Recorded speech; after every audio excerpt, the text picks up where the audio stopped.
Nie martw się, nie będę więcej cytował Borata. Okay, let's start. Konrad, we will be speaking English today. Come on. I know that you started in Polish, but we have... Well, technically, I said big success I like, which is more of an English with a, well, how a brilliant British comedian imagines Eastern European accent. Okay, so I assume that we will start with Monty Python, right?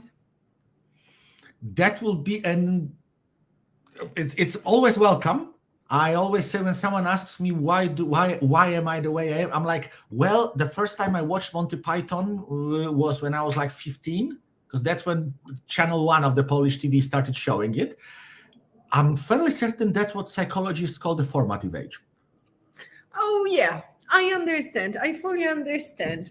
Okay, good. I would like to welcome everyone that is who is listening to us tonight, and we appreciate your spending time and finding time for us. So today, Maria Parysz and Konrad Banachewicz will be talking to you about, of course, AI, data science, but there's one but, guys. I'm talking right now to all of you who do not know us. Actually, when Maria is separate, it's like I'm super politically correct. When Konrad is speaking on his own, he's always politically incorrect. So the combination of two of us is somehow, let me say, a medium level of political incorrectness. So we promise that tonight will be a kind of fun for you, and of course it should be as well informative. But since Elephant AI on one hand is of course teaching everyone about AI, but on the other hand we strongly highlight the necessity of you having your own opinion. So today maybe this will be a kind of adventure and a kind of experiment. We will be, as always, yes, we will be discussing a couple of points with Konrad. Of course, I will start with a short introduction, and then we will make the most of the time you have with us. We will discuss definitely about Gemini. We'll discuss what has happened with AI Act, and I already know it will be hot. It will be hot. But no, please, not really. I mean, hot implies hatred, and hatred implies a modicum of respect for the people on the other side, of which I am utterly devoid. So no, that's not gonna be hot. Cold scorn, maybe. Disdain, yes. Hot? Not really. We'll see, guys. This is like, as always, Konrad is starting being politically correct and saying he will be always like kind and very decent, but we'll see. Absolutely. One of my political idols throughout history has always been the US President Theodore Roosevelt, whose mantra was talk soft and carry a big stick. Great man. Listen, he made it to Mount Rushmore. They don't put people there for being nice or gathering frequent flyer miles. Okay. Not that frequent flyer miles were around in his time, but you see my point.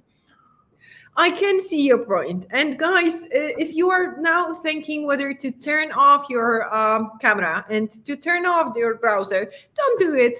It will be kind of fun, and we promise that it will be once again informative for you. So what we'll do tonight, Konrad, we'll start, as I said, with a brief introduction. I will tell you who Konrad is, because he didn't publish even his surname. So let me tell you a bit more about him. Listen, I was one step away from pulling a Robert Downey Jr. and writing, you know who I am.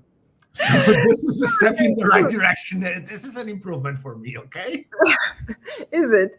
Okay, cool. So, as you noticed, Konrad is well aware of his, let me say, popularity, right? So he assumes that everyone knows him already. Let's be honest. If you don't have popularity, notoriety is second best, and that's what I'm aiming for. But actually, to be honest with you, Konrad has all the reasons to think so. And I will not be modest about him right now, because what he achieved in his life and in his career, few achieved in the world. He's a double grandmaster, Kaggle Grandmaster. He's also a PhD in science, right? In physics. Statistics, to be precise. Yeah. In statistics. That makes me really fun at parties when I automatically apply the mindset to certain topics. Yes, makes me really popular. He's been working in data science field and in AI for how long? 15 years? 10 years? 20 almost. If you count the PhD, 20. Yeah, so you can imagine. Now he works as head of data science or lead principal data scientist at IKEA Digital. I believe that's what the official full job title says. Okay, so they have loads of data and wonderful projects. Before that, it's a mouthful. Before that, he was working among many other companies. He was working for eBay, and he has this passion for teaching. But because of that, he's also sharing his knowledge not only through course, not only through sessions like this one, but also through books.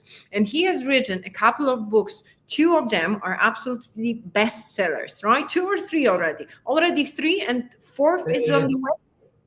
Something along those lines, yes. Yeah. I mean, depending on how you count. I mean, essentially, depending on how you count the Kaggle workbook. Do you count it as a standalone book or as a spin-off of the I do. And actually one of them, as I mentioned, is absolute bestseller because it's about Kaggle and how to reach how to make achievements in totally. We wiped out J.K. Rowling and whatever was the name of the lady who wrote 50 Shades of Grey. We wiped them out. They wiped them out in data science world. Totally. I mean, listen, our book has violence. It has pain. It has suffering. It doesn't have the other things that 50 Shades of Grey has, but okay, I mean, it is what it is. It was an Amazon bestseller. Don't look at me like that. I know. I have this book on my shelf, and it's lovely. Data science, we'll share with you links to Konrad's books later on. Okay, so I suggest that we start because we have a lot of topics to cover. Mm-hmm. So I will start sharing my screen because I prepared a couple of slides for you for tonight. So it will make it kind of easier for us to discuss with Konrad. And of course, we strongly encourage you to ask as many questions as you want. We are here for you for at least 1 hour. So if you have any question that you've been holding on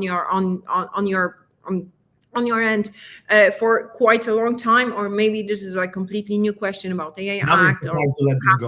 Now is the time to let it go. We can take it. We can take it. Maria and I have this double act of yin and yang going. And she's the good cop, I'm the not so good one. And, we have a plan to scare the daylight out of people for Halloween, because then we're going to switch roles. And I will be the good cop. Halloween is over. Now we have crystals. It is Halloween somewhere in the universe, and we got time to prepare for the next one. Yeah.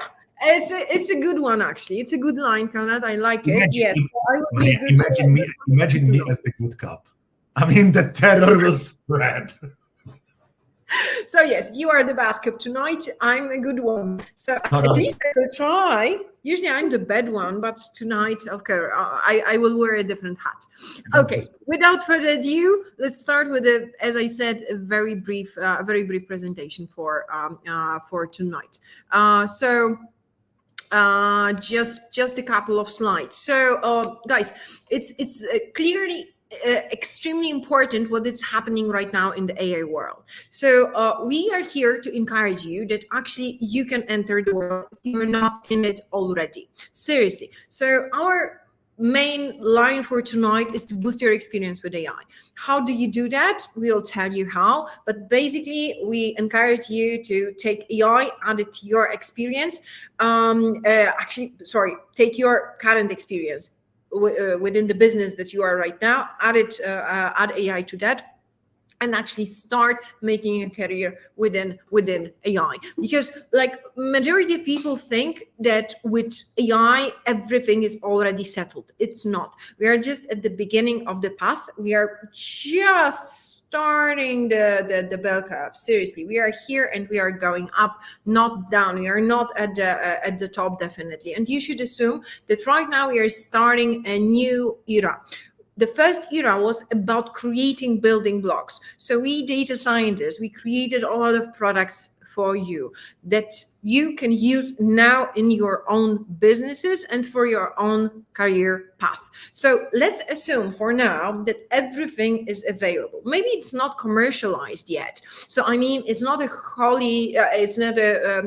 fully grown product yet, but the technology is there to create whatever you want. What we lack right now, and I think that Konrad might agree with me, we'll see, is that actually we lack creativity. And this is the extremely painful process, because majority of people that I talk to, they tell me, okay, so I know that chat exists.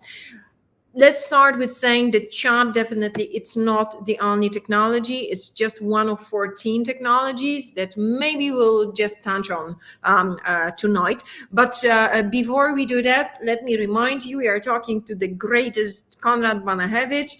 I already mentioned his achievements to you. Also, I'm showing you his book, and we will share with you also, and we strongly encourage you to join his Substack. It's absolutely for free, and every week you will get amazing news from AI world. And actually, you don't need to read everything that is happening. Just follow Konrad, and you will have the handful of latest AI information with highlights and with his comments, which is actually extremely valuable. So yes, I also encourage for my profile and for Konrad's profile to connect with us on LinkedIn. And I usually talk to you from Toronto, where I live, but I'm currently in Dubai.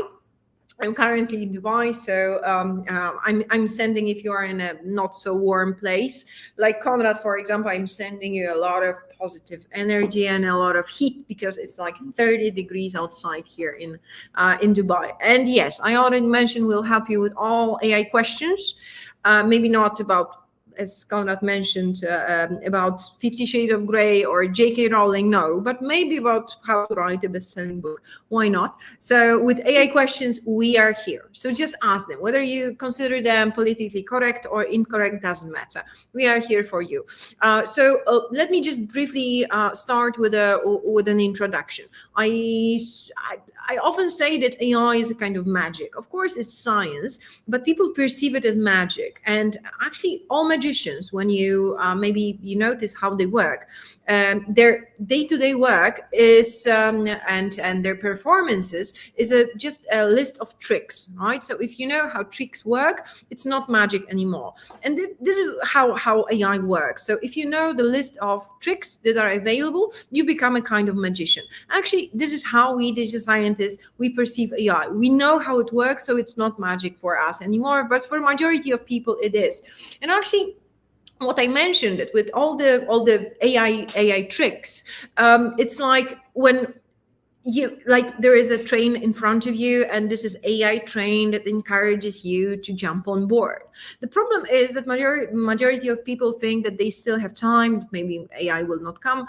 It will not influence their daily operations, their daily business, their careers. They're just waiting, or maybe they are like a bit scared, right? However, whatever the reason is, they are not jumping on board. The problem is that the train, every time it comes to you, because it will come back, because AI is here, right? It will be more and more crowded, and the challenge is to get on this train on board when it's still kind of empty. And this is the moment right now in 2024. In 2025, I assume it will be very, very crowded, because the race is now on between large companies and countries.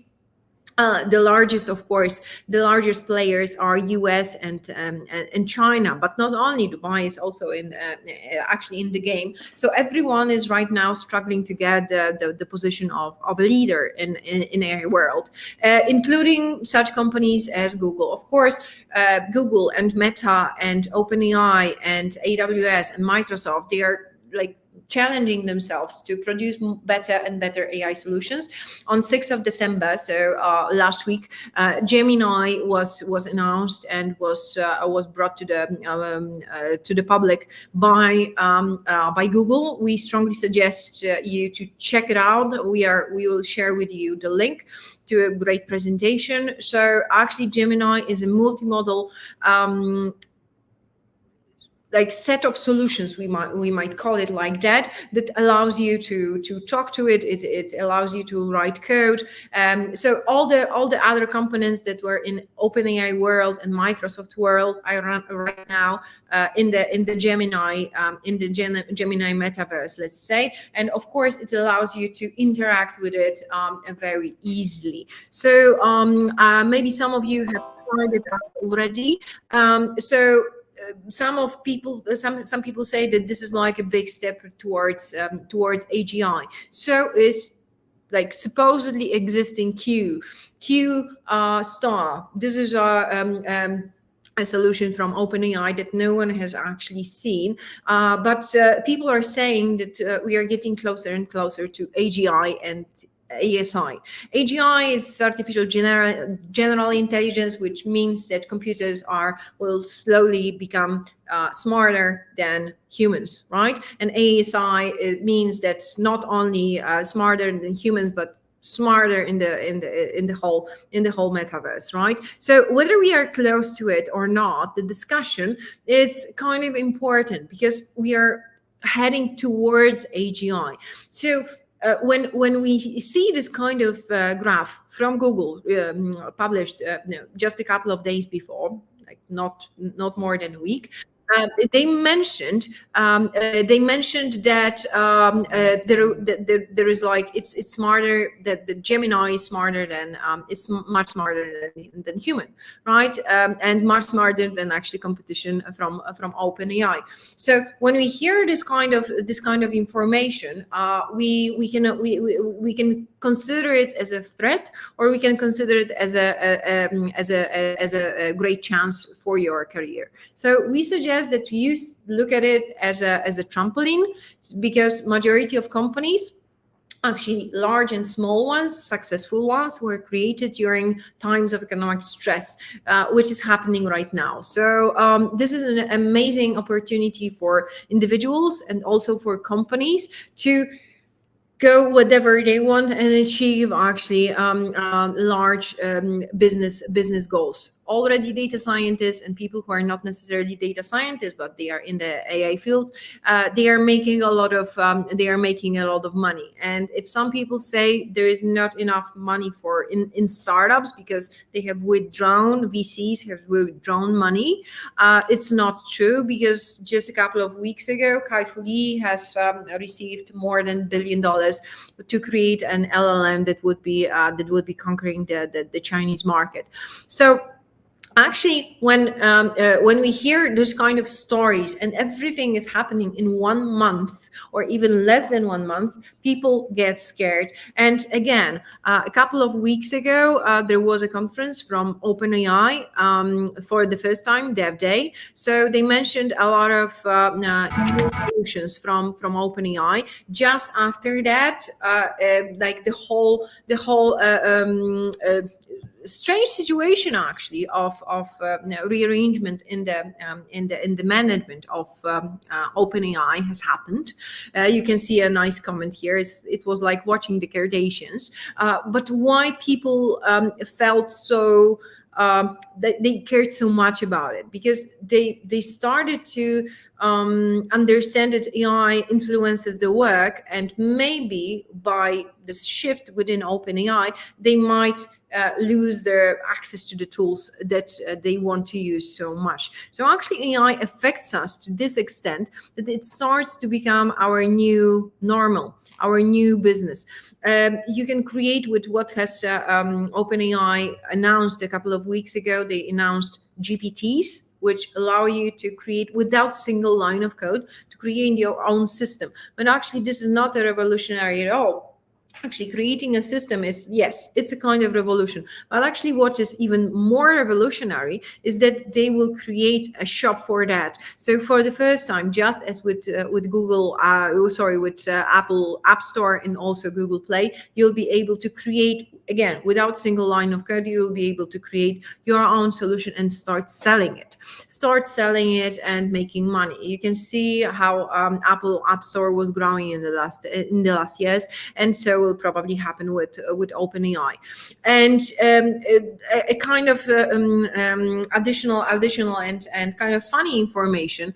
You might know what it is. This is like a competition from Runway for the ugly sweater competition for 2023, and this is this guy has actually won. This is of course like fully AI generated picture from Runway. What Runway does, they create moving pictures actually from artificially generated pictures, and get that with Runway brush. This is what you can do actually right now without much work. You just use the brush and the picture starts to move, right? Of course, just for a couple of seconds, but still, it's moving enough to create your own trailers, to create your own pictures. So this is like the difference between the solutions that you can use on your own and the solutions that we are create by someone are starting to blend. So we as humans, we become creators, not even without actually being coders. And the same is happening with Microsoft Copilot Studio, right? You will be able to create your own office solutions and use it and maybe of course distribute it inside your organization. So the Gemini, as I mentioned before, is another solution. So let me just conclude that true challenge is the human creativity. Once again, mostly because majority of people start from the product, they start from understanding what is available on the market, and they're just picking solutions from it. This is the worst solution. This is the worst strategy you can get. This is the other way around. First you think about the problem, then you add AI solution to that. But for that, you need to understand how AI actually works and what are the possibilities of these technologies and what's below them, what's inside them, right? And actually AI right now is like a genie in a bottle. Despite, of course, it's like a different story because you don't have one wish, you don't have even 3 wishes, you have unlimited number of wishes.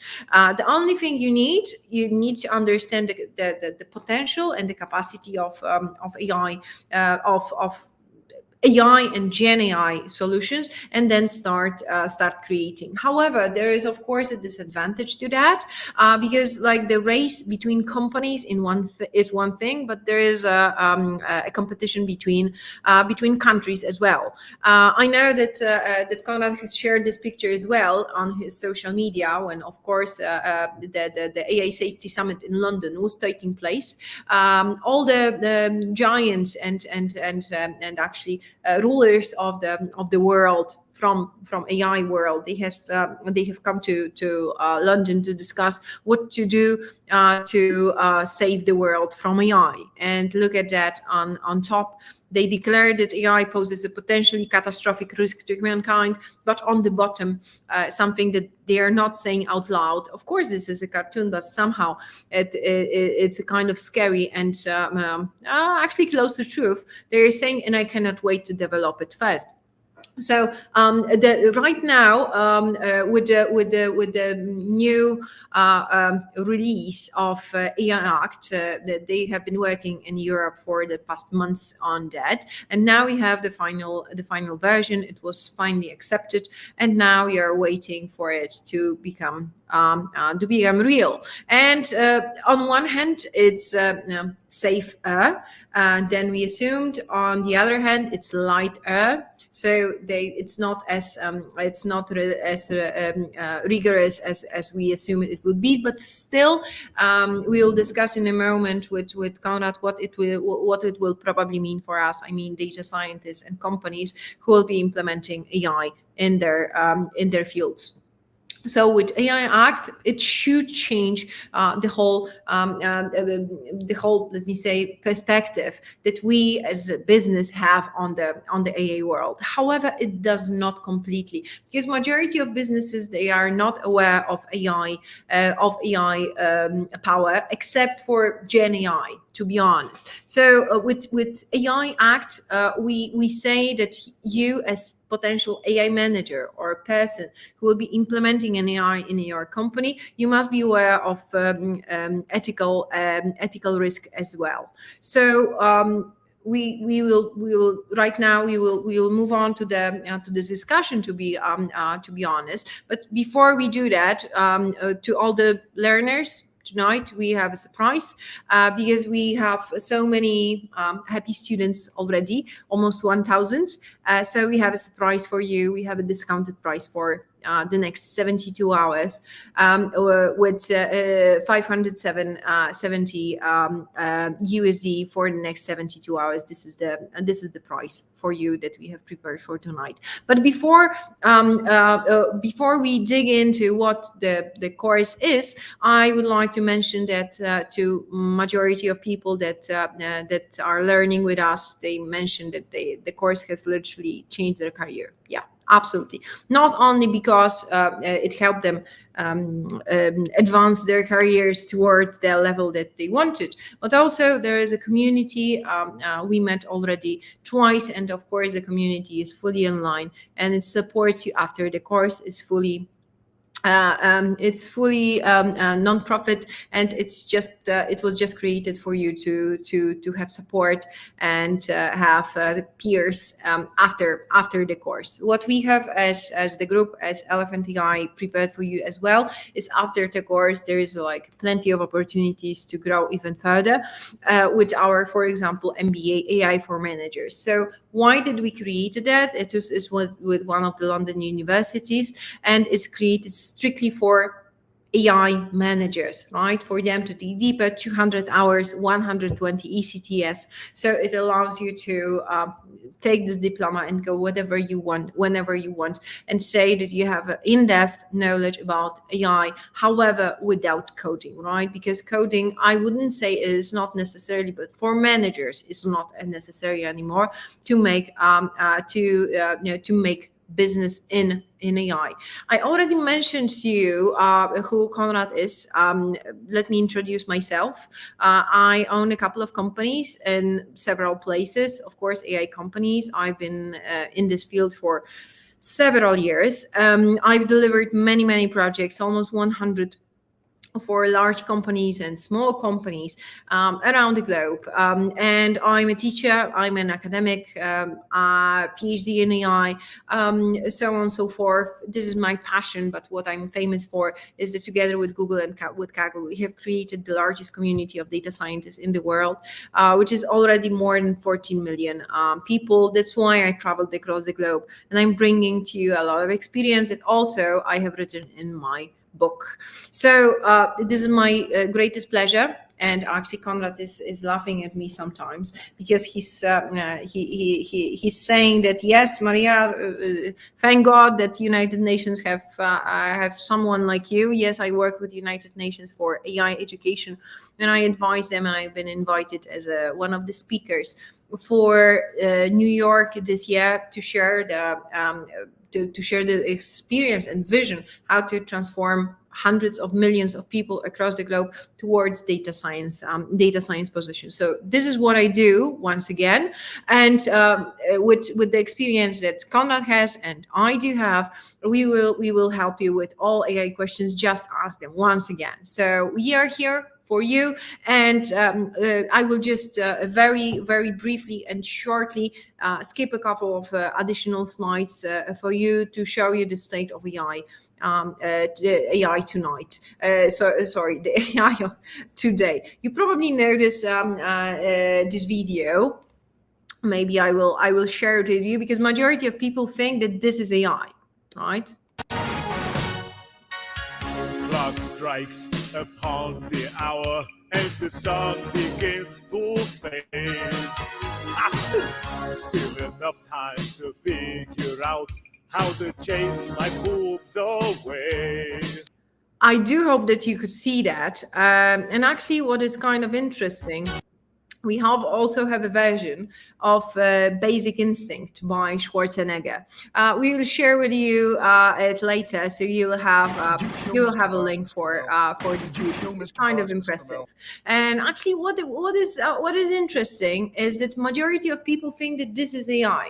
That AI, it's like when we have lip sync, when we have people dancing, or we have artificially created pictures or videos. I understand that this is impressive, and this is interesting for majority of listeners, because this is entertainment.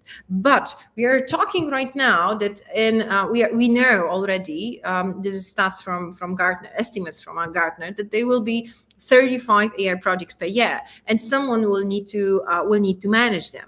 So I mean, AI managers, right? And many people that I talk to, they say, okay, Maria, yes, you are saying about this AI absolutely non-stop, but it will happen maybe someday, but I'm not sure if it will happen in my department. It's actually not in my company yet.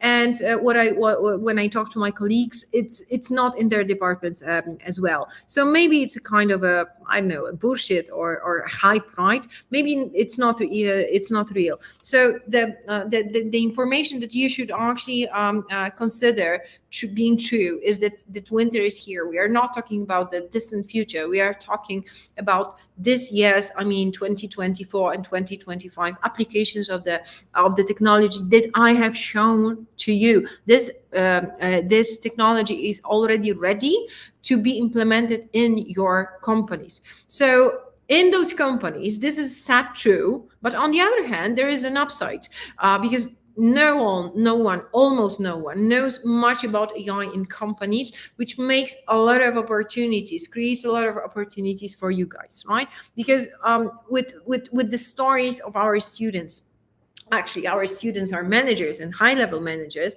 and they add AI to what they already know. And we have dozens of examples when they get great positions in their companies, when they go up, when they get the whole AI portfolios to manage, just because they know AI and they are the first people to be in the company to be able to help. But please do remember that AI, it's not a new solution. Yes, we fully agree that on 30th of November 2022, ChatGPT, when it was released, it changed the whole story. But we are talking about 2019 with Turing Award, 2017 with all the strategies that were like shifted from standard strategies to AI strategies. Canada starts, Google starts. We have this whole outrageous situation in states when Cambridge Analytica, actually together with Trump and with like some leakages from Facebook, they changed the history of United States by changing the outcome of the presidential elections, right? So we already know that AI is powerful, but these are concepts from 40s and 50s. So when people ask me, like, why do you consider this so important? Because like in 40s and 50s, if we think about it, it was like after the Second World War, there was not enough people, right, to work. So there was a dream. We had a dream. The first dream was that we want to help people, and we want to have someone substituting for people, right? And this is like exactly what AI did. However, it did it like 50 years later, actually 70 years later, right? We are in a different situation right now. So many people struggle, and they are very much afraid of what will happen with their work, with their jobs. Currently. And the second dream that we have had was to talk to a computer. And this is actually a great information to you, because we finally can do it, right? So we are in a situation when we can talk to a computer in a way that it understands us, and we don't need to use code anymore, right? We can talk to a computer almost like I'm talking like I'm talking to you. And just let me very briefly skip through the facts and myths So we have some information to discuss with Konrad. So the 3 facts. First, we have 1,000 AI solutions per month. It's like around 200 new AI solutions per week, right? So it's very difficult right now to catch up. And with GPTs that are released right now, and with the new store that I mentioned, and it will be even more of them available. Fact number 2 is that AI follows us. It follows us in a way that is very literal, and it follows our guidelines and suggestions. I will not go in depth what was paperclip dilemma. Basically, it was a suggestion. It was a thought experiment when AI was asked to create as many paperclips as possible and at one point, it just started to use humans as a source for paper clips, right? So if we don't know how to talk to AI, we get artificial stupidity, right? So again, we need to know how to steer AI, because it's like, on one hand, it's yes, I agree, it's very it's extremely intelligent, but on the other hand, it's like a very narrow intelligence right now. And please do remember that AI is always hungry. We are talking about data, so we use data with data science magic to create a model, right? So the more data you do have, please do remember, the better. So the LLMs that were like, you know, the latest, let me say, fashion, and everyone wants to have one. It's like a computer that you have trained with a lot of information, a lot of documents from English language. It looks like the computer, not on the left but on the right, right? It's more like similar to this kind of machine. And actually, the dream that we have had, I mentioned, to talk to a computer, it's finally possible, right? Because we have trained this model with a lot of information, and now it can talk to us. But this is like just the first level. The second level, more interesting for all of you, should be at least, is fine tuning. So adding to the blender, to the first level, so to the computer that just can speak English, right? Adding your data and blending it to the original set of data. So just imagine that you have a blender. You blend a lot of information, but only the information that you put inside can be used, right? So if you are blending, let me say, some vegetables, and you are looking, if you have not added a particular vegetable, let's say a carrot, you will not take a carrot out of it, right? There is no magic like that. And exactly this is how LLMs are working. So they are just fed with the information that you put inside. So you can put additional set of information, your data, and you can create your own LLMs that will be talking just using your language and your data. So one of the examples is actually MedPalm. So MedPalm is an LLM trained with additional set of data from discussions between doctors and patients, and a lot of additional medical information. But please be careful. I was saying at the beginning that AI is very hungry for data. It can use like as many data as possible. So be careful here, because like when you'll be using external solutions. So with 2024, this will be a year of LLMs, a year of fine-tuned chatbots, assistants, and agents. If we have time, I will explain to you what agents are, because this is like kind of impressive. This is kind of impressive. I was actually I was discussing agents in February, March, but only now they become really fashionable. So please let me just finish with 3 myths. First, AI is for techies, is not. I mentioned that NLP, so natural language, is a new coding language, so you can do it without coding, maybe with some prompts. And myth number 2, AI will take my job. Not necessarily. AI will probably take your job to the next level. This is the picture that I have taken in New York when I was driving from the airport to the center, right? Because it empowers you to become even better whatever you do in your company or in your organization. And majority of people, they're actually afraid that AI will replace their own jobs, which there might be something to it. But we say that it's not like computers and machine will take someone's job. It will be people who will be using AI and will be just faster and more effective. But the good news is that there is a lot of new jobs available on the market, right? So like there is space for majority of people and definitely for all who want to embed themselves in AI. And myth number 3 is that AI is ChatGPT. This is absolutely not true, because we have, instead of just one group of technology, we have 14 of them. And of course, it's worth to understand that between AI and ChatGPT, there is like a lot of levels. So you should be aware of the whole, let me say, complexity of this AI world. And when people tell me, okay, so I don't have time for that, I will just learn how ChatGPT works or LLMs work, I say, yes, of course, you got surprised by something, and there will be a new thing to surprise you. Just believe me, it will. So there is no point in actually being surprised by a new technology, constantly new technology. You just need to start. So step number 1 is usually a bit problematic because it's a kind of challenging, because majority of companies and people, they just make mistakes. And there is no way that the organization that starts with AI will not make them.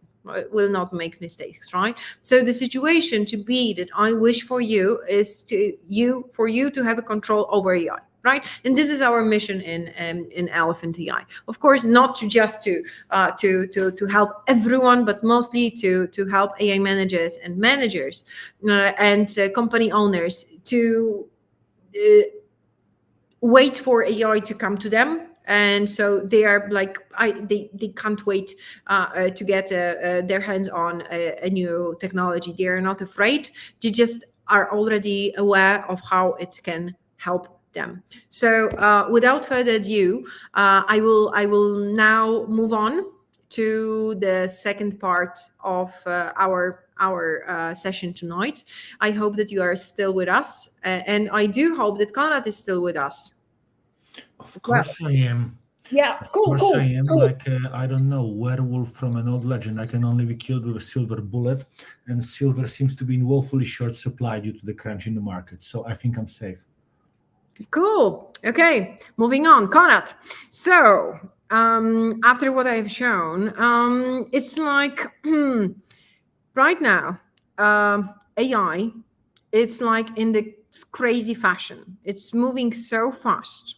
Mm-hmm. Do you have any suggestion of what people listening to us could do to be able to catch up or be able to be up to date? Can you be up to date with that? Reasonably. You're sitting on a tiger, holding it by the ears, and it's running through the jungle.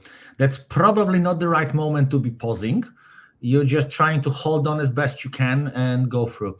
I mean, listen, to any of you who hit the wall of, I can't handle this just too much. This is a DDoS attack on my cognitive capability. Normal.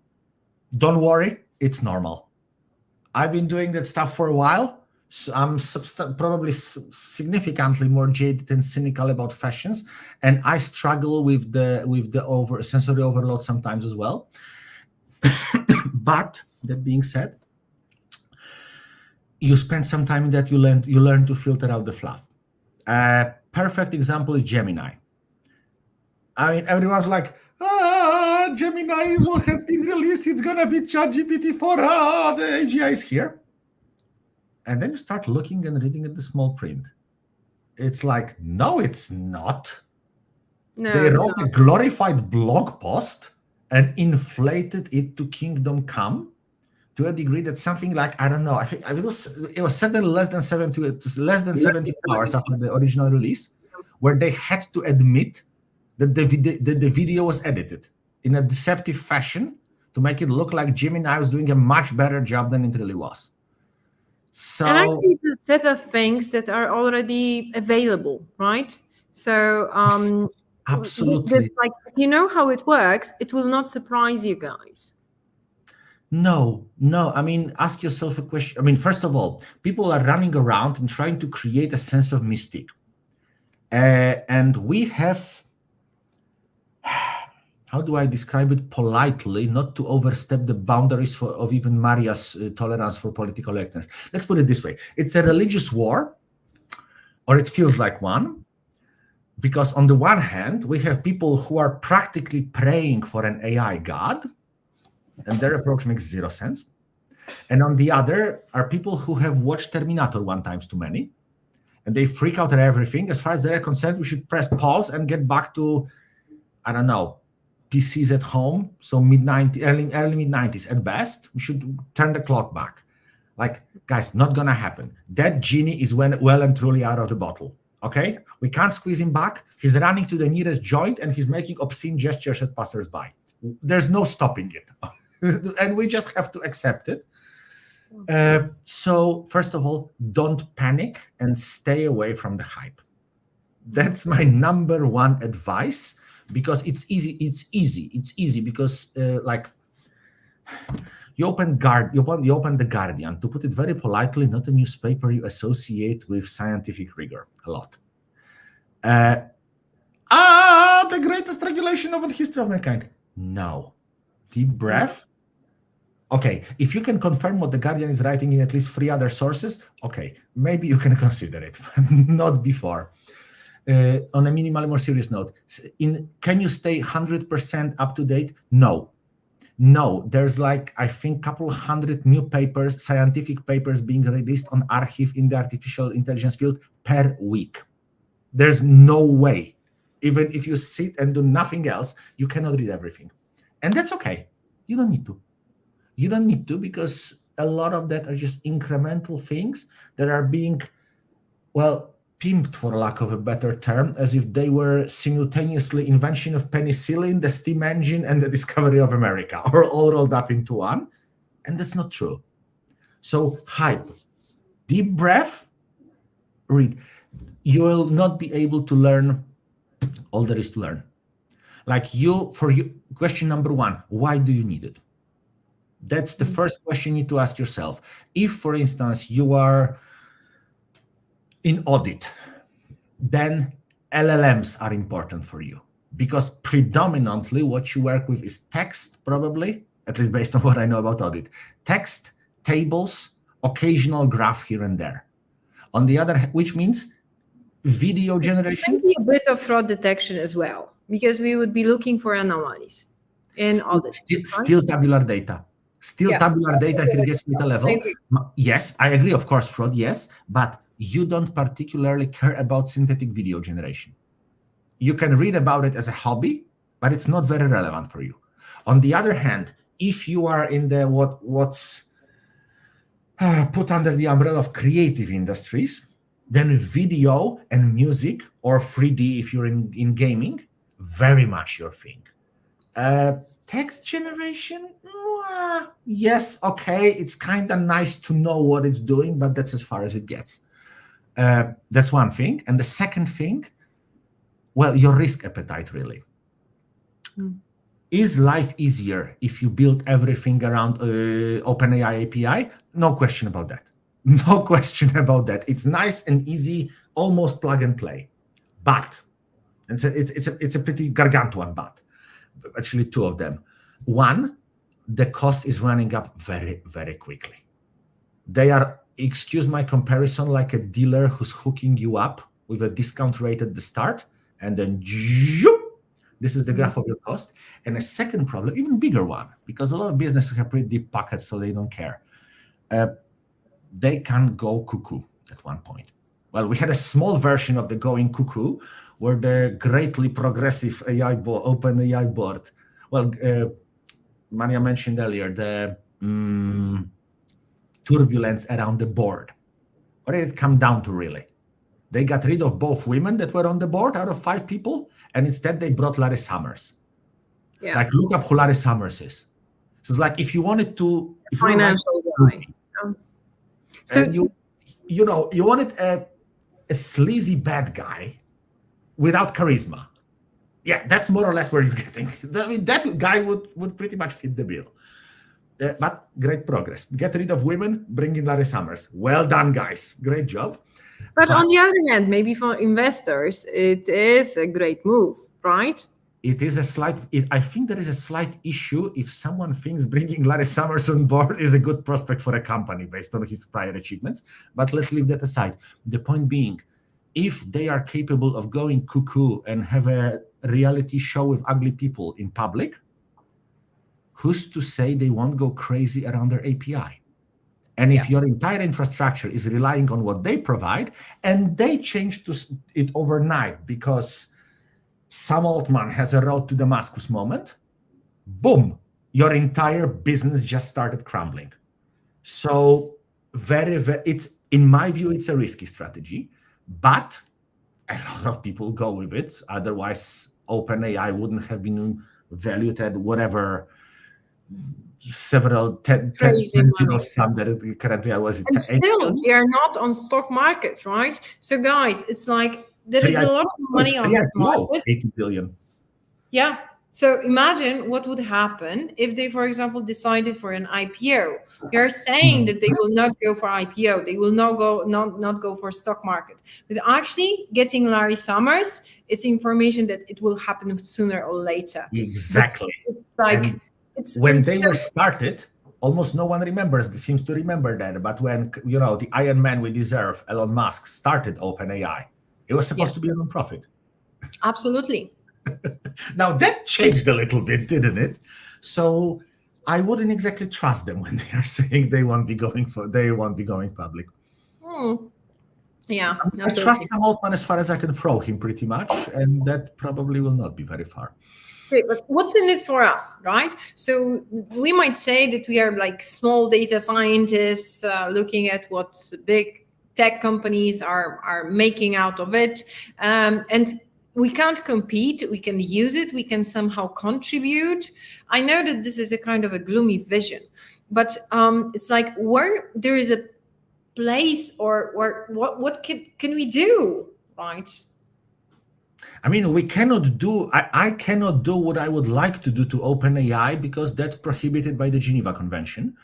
So leaving that topic aside, what can you do? Go open source as much as you can. Entry barrier into that business has been consistently dropping over the last several years.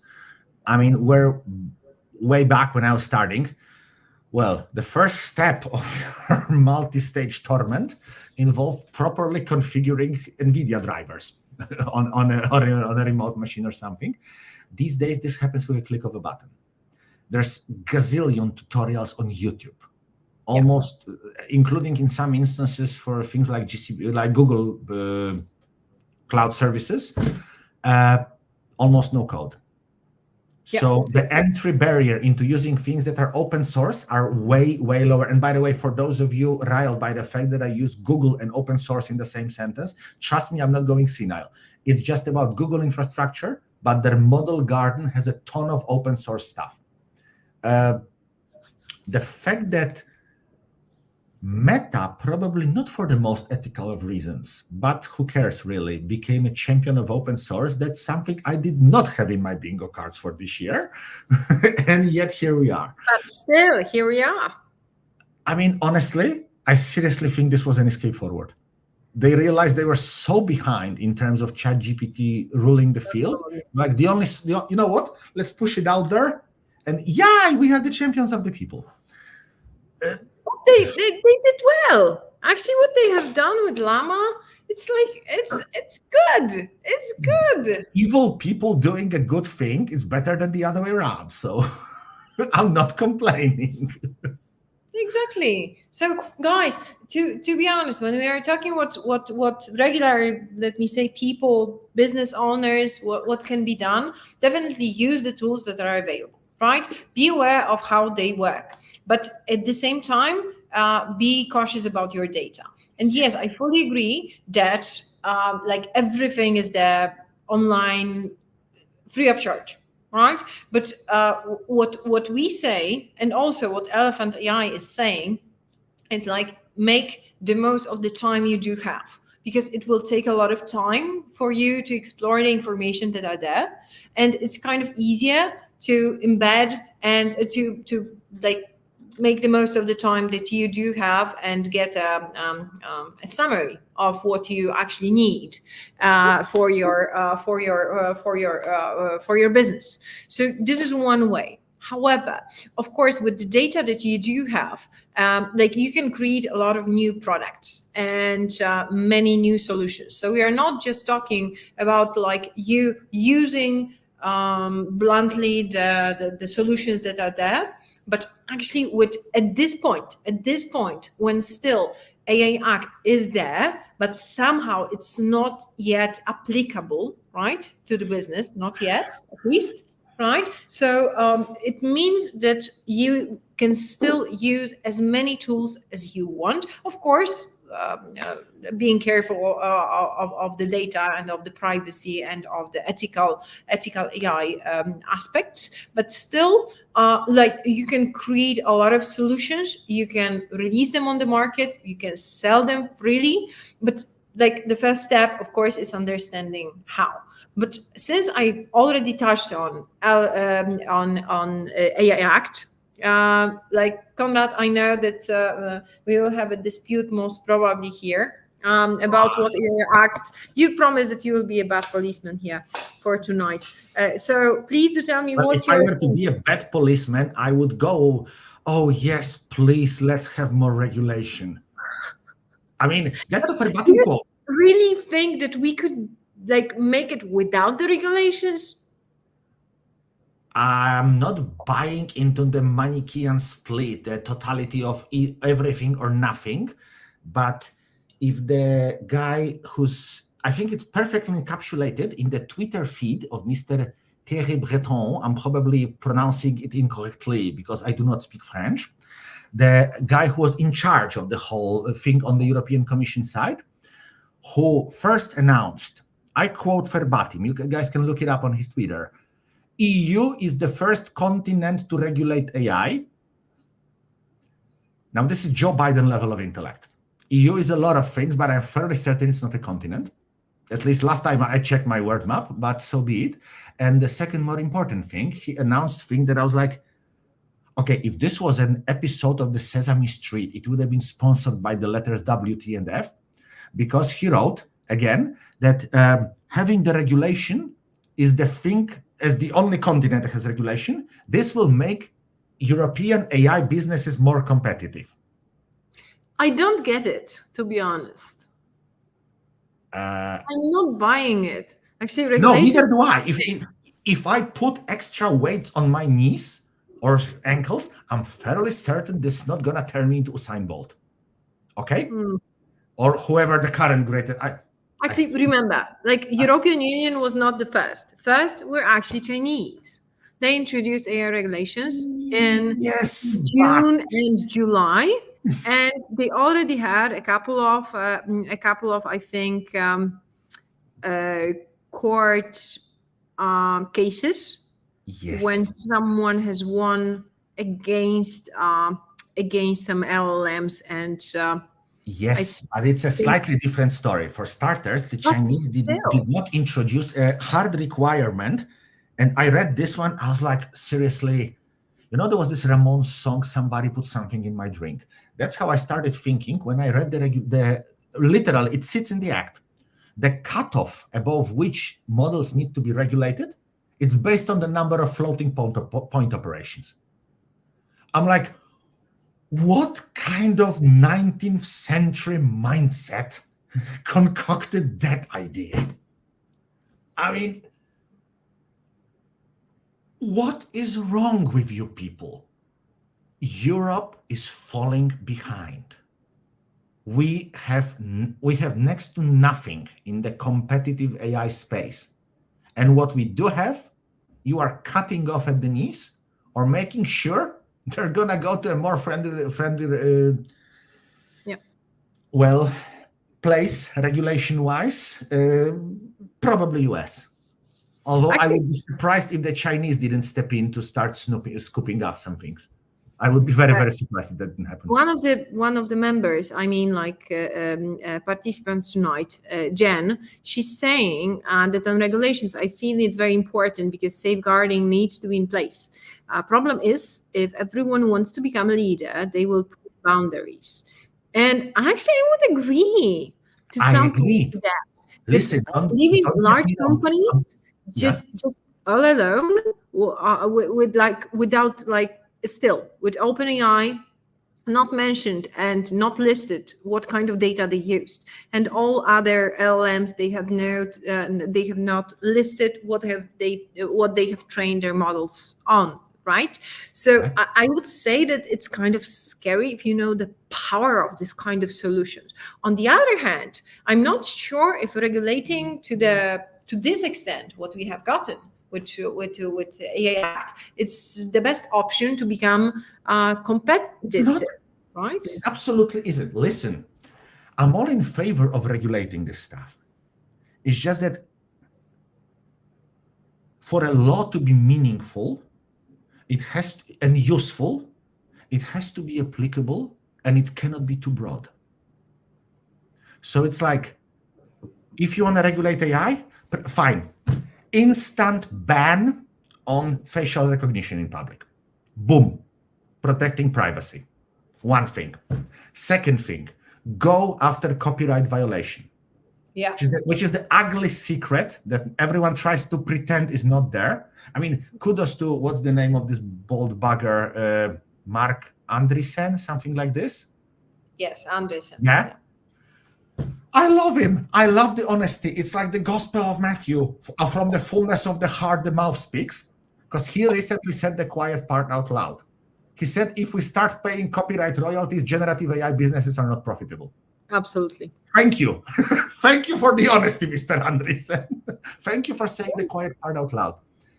But and there are good bits like that in the AI Act, but there's also stuff, I'm quoting again, there is a ban on initiatives that let me look it up, because I had to reread it twice because that felt like, I'm sorry, what? Where did I have it? There was something about free will. There's a ban on applications violating free will, something like that. Where did I have it? Oh, what's prohibited are AI systems that manipulate human behavior to circumvent their free will. Recommendations, all the recommendations.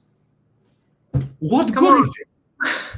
What good is it? It's useless. It cannot be made operational. It's worse than useless. No, I'm actually afraid that it will become operational to this extent. Yes, by the geniuses from the European Commission. And that's the part that terrifies the daylight out of me, because those people, when they get to defining free will, God help us.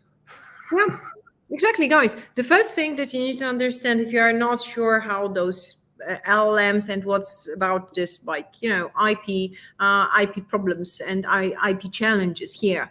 I use this metaphor of blender, right? So you get from the blender, from the LLM, only what you put inside.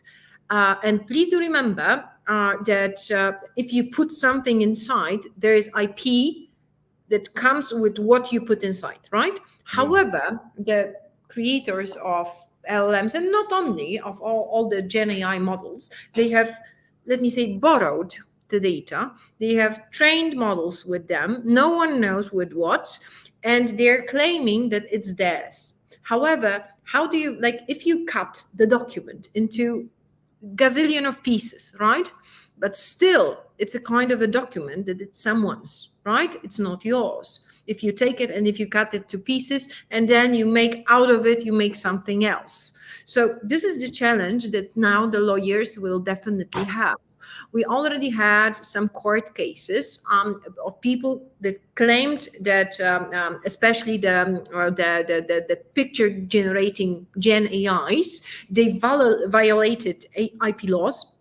And actually, they stole their materials and they stole their art, right? There is no conclusion yet. There was in the first level, there is a court has said that it's like still GenAI is correct. That there was a significant amount of human activity in what was done. So it's an original work. But already there was another claim for the second second court.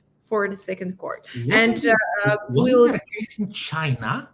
No. It was in States. In China as well. There was one in China. I'm fairly certain, like a month ago, where the Chinese court ruled that a work created with that's a tangential a bit, that the work created with generative AI can actually be copyrighted itself. Because I remember that raised my eyebrows a bit, because that's total opposite of what several Western jurisdictions have been thinking about it. I mean, I agree. Can I make 2 comments on the part that you just said? Yeah, absolutely. Issue number 1. I don't know if you guys read, but people from DeepMind, I believe, funnily enough, which is like Google accusing OpenAI of being playing fast and loose with privacy is like pot meat cattle. Yeah. They did like 2 weeks ago. Yeah, where they said they essentially hacked and got ChatGPT to start spitting out training data. Yes. So anybody who's been using their sensitive information in the context of ChatGPT, I strongly suggest you rethink that policy. And in terms of using material that's been out there, some people are, blatant would be the word I believe here, because Meta just dropped a generator of their own, which they are openly saying is trained on anything they could find on Facebook and Instagram. And I'm not the creative industry type, but I'm fairly certain a lot of people who are relying on promoting their works on Instagram and Facebook. More on Instagram. Theirs. When people are signing for Instagram and they are signing from they probably Facebook, didn't read the small print. Yeah, yes. So actually it's theirs. Just as with Google. If they train their models, they can use Google Photos, because if you are using these solutions, I mean like Google Photos for free, there is like with then the you're small paying with something. Exactly, we're paying with our Yes. data for using advanced technology solutions, right? Nothing is for free. So this is the first thing. Remember about the blender when Jen is asking about IP rights. So you probably can already understand the story behind it. And Jen is mentioning that the lawyers' jobs are safe regarding copyright. I think that within the next years, lawyers about the copyright will be very busy because there will be a lot of court cases. We'll see to which direction it will actually go, it will finish. But please do remember that on one hand, we're discussing, of course, the downsides, but there is a lot of upsides. We are complaining with Konrad, but still, it's kind of awesome. He and myself, we are in this field for so many years already, and I can't imagine myself in a different industry right now than this one, right? Fair enough. I mean, I'm a big fan of GenAI because in a lot of ways it's democratizing things. Democratizing is such a horrible word because a bunch of horrible people use it as an excuse. So let's call it leveling the playing field. All of a sudden, small businesses which would have been put, for instance, at a competitive disadvantage because they can't afford expensive consultants, well, whoopsie, they can get an LLM that will generate them a pitch, a sales pitch, a deck, whatever. You don't need the overpaid management consultants who infest so many businesses. An LLM can do it for you. On the other hand, hundreds of employees that you have in your company, which is a downside. Well, I don't feel terribly sorry for some of them, so I'm sorry. I've been on both sides of that divide. So, no, more importantly, it saves you time on a bunch of soul-crushing tasks, summarizing huge documents, preparing PowerPoint presentations. It just gives you back time, especially if you are dealing with things where nobody really cares about sensitive data or privacy. And let's be honest, in each of our industries, wherever you guys are, there is something like that. In my case, it's summaries and presenting results in certain types of language, which is an activity I absolutely hate, because it so frequently involves just dumbing things down. Let's be honest, that's what it is. You don't need to. LLM can do it for you. It can format it as an Excel sheet or whatever is necessary. I mean, for the record, I have no problem with Excel. I have a massive problem with automatically creating Excel, because that's painful. Excel overall is the only part of Microsoft Office I actually like. It can save you time. I'm not fully buying into the whole, it will open endless fields of creativity, although to a degree it also, I think it might, especially with the recent developments in video. Because, like, ask yourself a question. When was the last time you've been to the movies and saw a Hollywood blockbuster, the massively promoted thing, that you actually enjoyed? That was not a rechewed, rehashed over and over. I mean, for crying out loud, they dragged Harrison Ford from retirement, probably, to make the new Indiana Jones. He's like 300 years old, I think, and looks it. Like Clint Eastwood looked 300 years old for the last 40 years. So for him, it's par for the course. But Ford did it. And the movie was horrible, by the way, by all accounts. I hated the previous one, so I didn't even try that one. With the new tech, a motivated person who has an idea can produce quality full movie for, I don't know, 10K. I mean, okay, 10,000 is not chump change, but it's not 100 million for a blockbuster. You need a powerful computer or access to the cloud, and you can create I mean, what people did within, I think, 2 weeks from the moment Runway dropped their previous release, that was insane. Trailers were better than anything I've seen coming out of big studios for years. And you can do it at home. Absolutely. Absolutely. So yes, there's tons of good stuff. So I don't want you guys to walk away with the impression that, Maria and I are doing, 2023 update of Waldorf and Statler from Muppet Show. No, that's not the point of the exercise. Okay, we have a couple of questions, Konrad. One of them is about business. Okay, let's focus on business.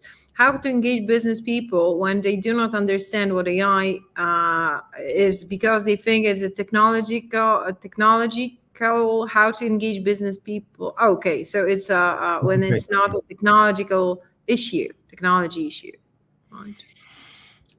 Find something that sucks for them and show them that you can make their lives better by using AI. Audit is actually a fantastic example. The reason we started looking at audit as a use case for LLM in my job is we just talked to audit. And, well, we didn't quite phrase it as which part of the job do you guys hate and yet have to do regularly, but almost. And they gave us 2 or 3 examples. So we looked at them, looked at what was most feasible in terms of delivering a result reasonably quickly. And that's what we started with. And now we are BFFs, because they are really, really happy that we are saving them time. And that needs to be coupled, but that's not specifically an AI even thing, because the same thing was true for whatever, machine learning, data science, however you want to spin it. You need to hammer the message home. This is not to put you out of work. This is a tool that will make it faster and more efficient and help you, okay? Like, don't say we are from AI, we are here to help, because that tends to scare people. But that's the message. This is not to automate the daylight out of them. Yeah. Every profession has a soul-crushingly boring tool or activity that they have to do on a regular basis. Show them that AI can take care of that. And then you got a foot in the door.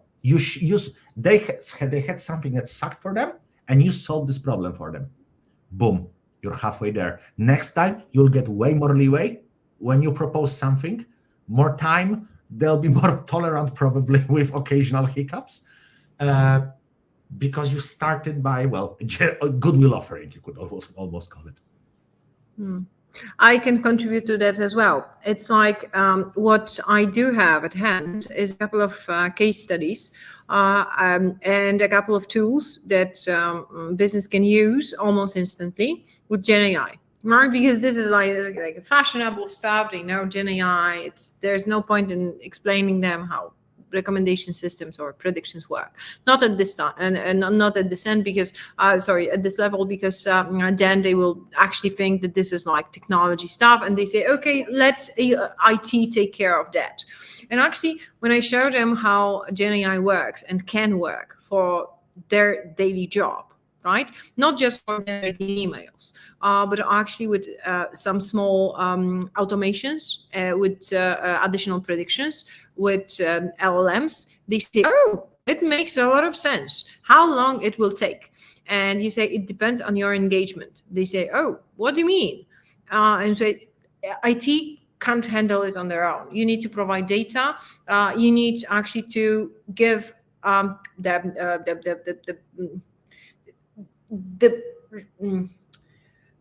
to explain it well. You need to give good requirements to.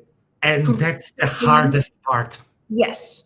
And then they say, okay, so this is not just IT's work. And then we say, not even close. No, absolutely. So actually in engaging them in the process and showing them that anything can be done. Just I sometimes say that just imagine that there is a group of data scientists and they live on a very far away island, and they can create anything for you that you want. Just don't be bothered with them. The main thing is to wish well. I mean, like, you need to wish well. You need to understand what you want, and this is the main challenge for business. And then they start being creative when they understand what can be done. So that initial spark, and then they start creating. So this is usually how it works. So first, encourage them, show them a couple of examples, and then start working with them, taking, exactly as Konrad has said, one problem after another, and showing that there is a solution that can be implemented in 1 month or 3 months, and it can work. And actually, they don't need a huge IT team and a lot of money to make it work. Agreed. But as they said, the other way, what she said. Sorry, I forgot that I flipped. Okay, cool. Konrad, okay, so let's be honest here. If we're talking about technologies and we are talking about GenAI, do you think that for 2024 and 2025, will there be anything more significant than GenAI and, let me say, for example, agents? Depending on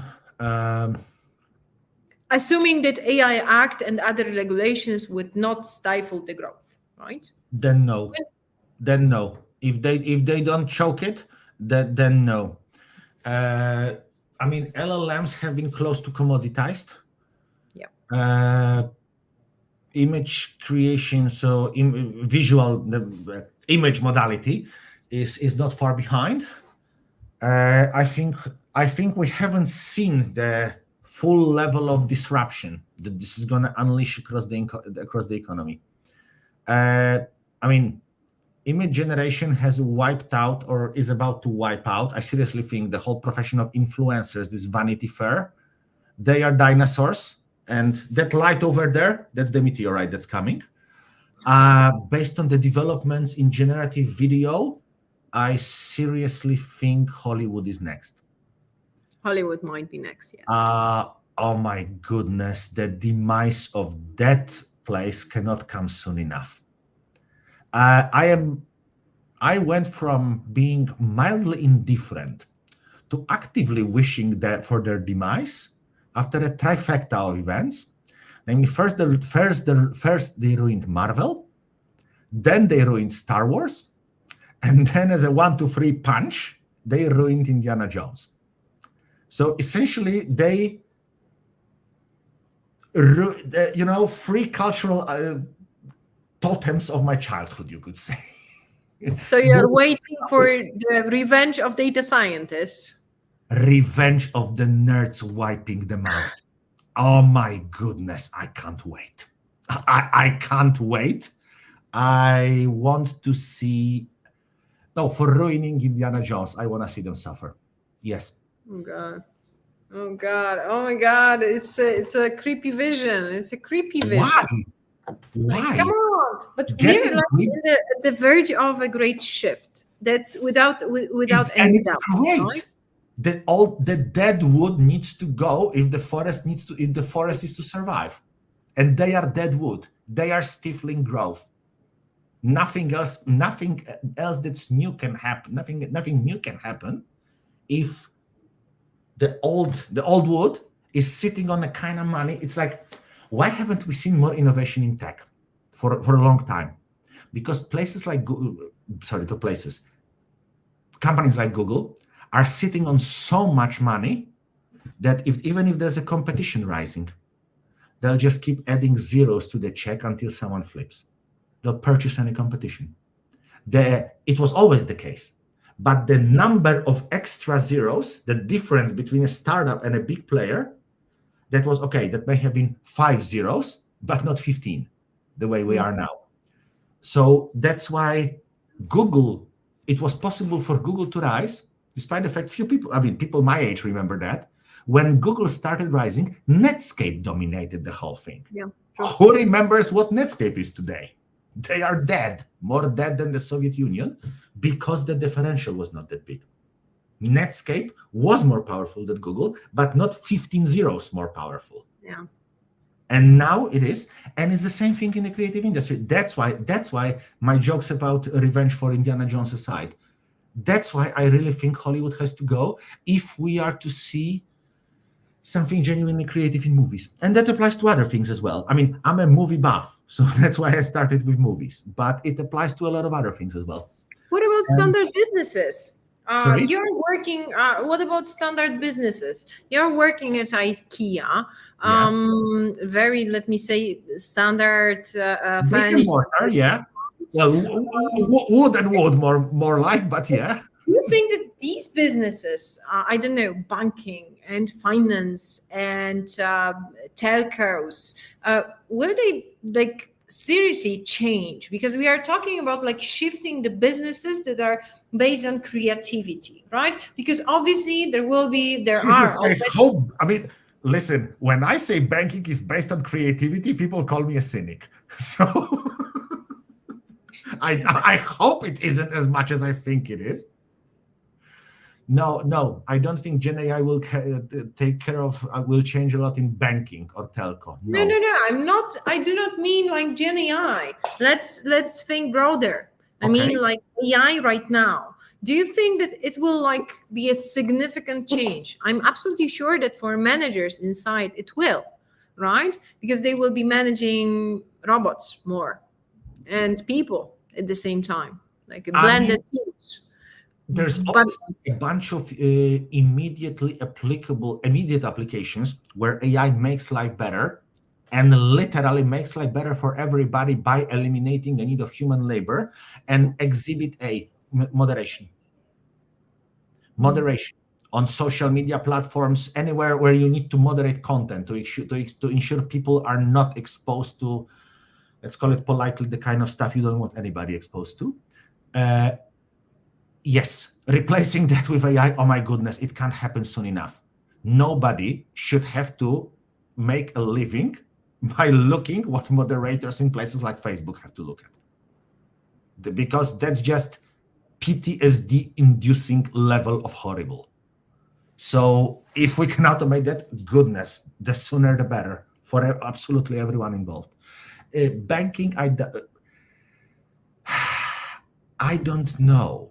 I think there's a lot of politics and economics involved. More precisely, the fact that bad grammar. Several large companies are zombies. The only reason they are alive is that because we have had the longest period in history never has credit been so cheap for so long. In a normal environment, those companies would have been recognized for the dead wood that they are. Boom, done, stripped for parts by more lean competitors, and the world would have moved on. They're not. They're stifling resources and stifling growth from anything else. They're like the Hollywood of the banking sector.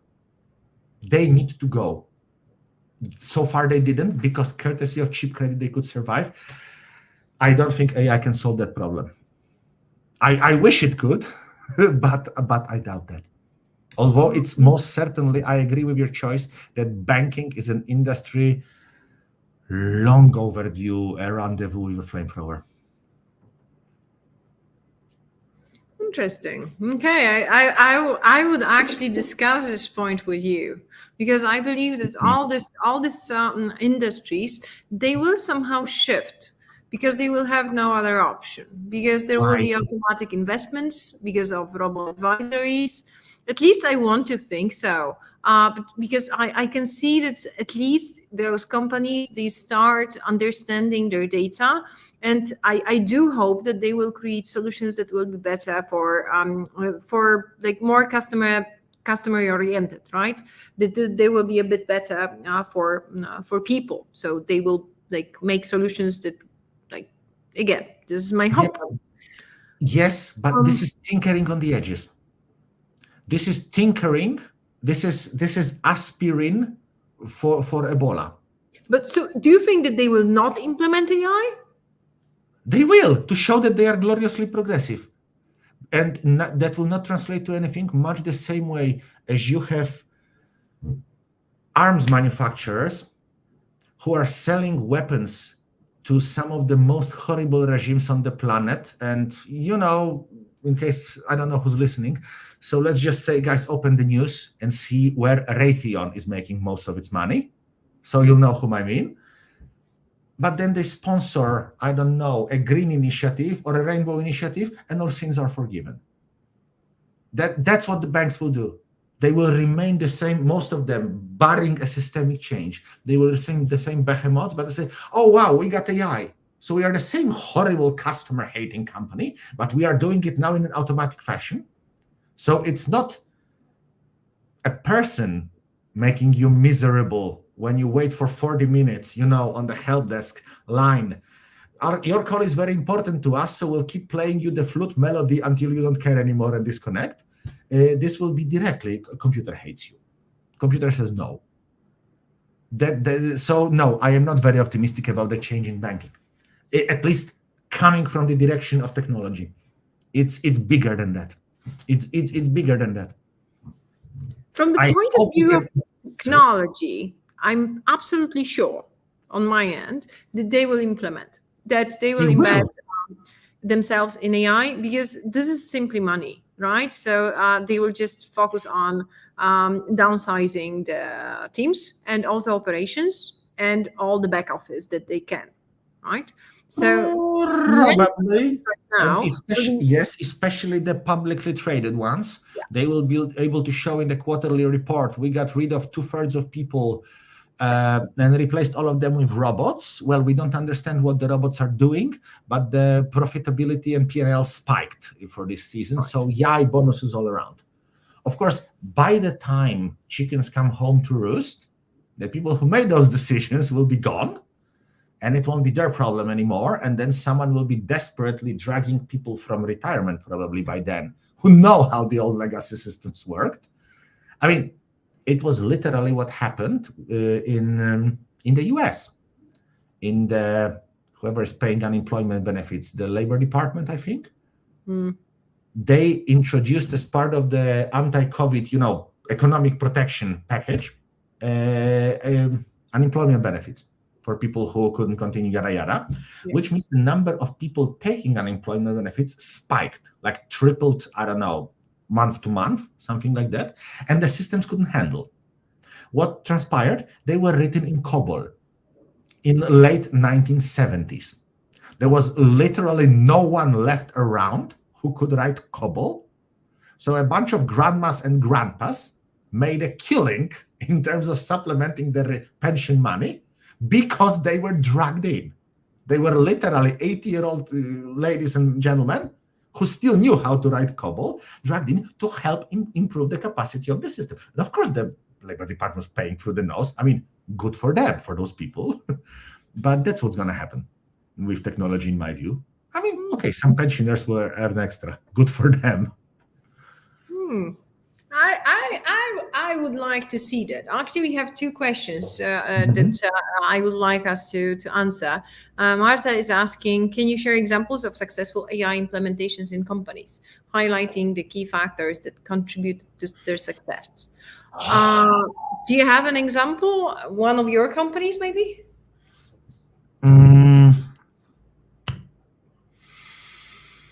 Let me think.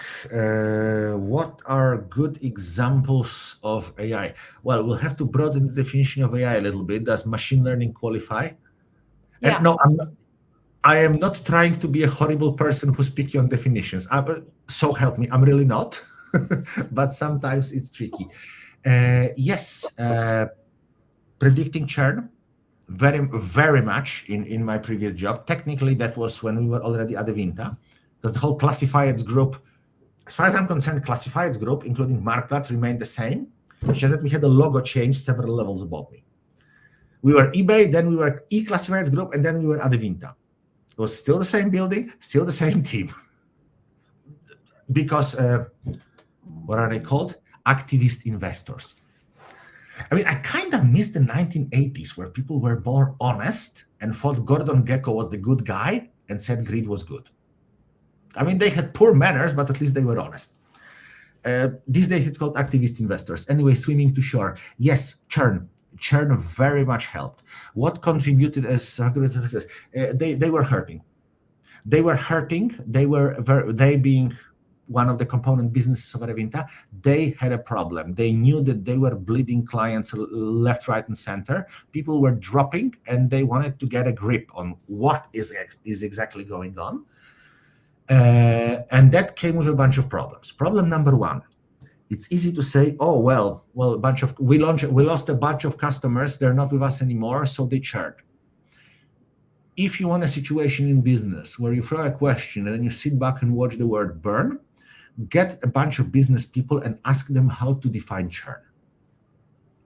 And then, go get a coffee, cigarette, whatever tickles your pickle, because getting people to align on the definition, that was an unbelievably annoying part of the project.